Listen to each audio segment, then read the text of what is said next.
the winter, van dwellers congregate here in the Arizona desert, in and around Quartzsite, seeking warmth, often after months of seasonal work in national parks or internet retailers' warehouses.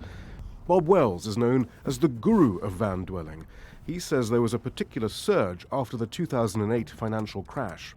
My website was just inundated with people who were losing their jobs, losing their homes, losing their apartments, and literally no choice but move into their apartment and into their vans. These aren't luxury recreational vehicles, but as the name suggests, vans, ideal for mobility and discreet parking. I hear from a lot of people who have just retired on Social Security, and their Social Security, especially women. A lot of women who just retired with Social Security, their Social Security is $500, $600, $700, $800 a month, and in the U.S. you can't live on that. You can't rent an apartment and live on that.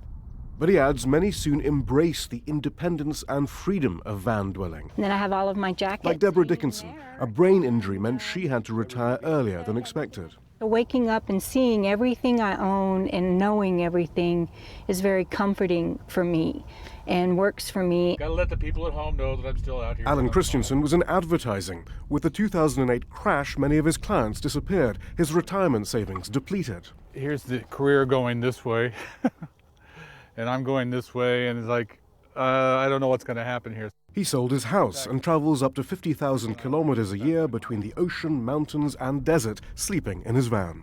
I don't worry about a lot of the things I used to worry about. And the only concern now is someday I'll get too old to do this. And then what? And then I might be moving in with family members.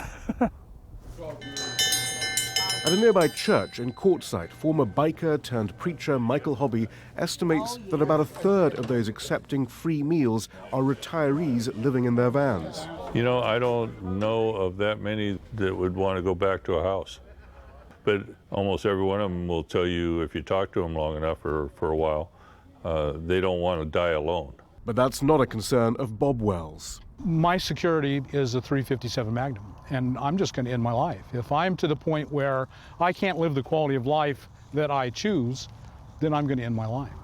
It's a model of old age that combines necessity and choice, and one that's become startlingly relatable as middle-class workers in the U.S. consider their retirement. Shia Britansi, Al Jazeera, Quartzsite, Arizona.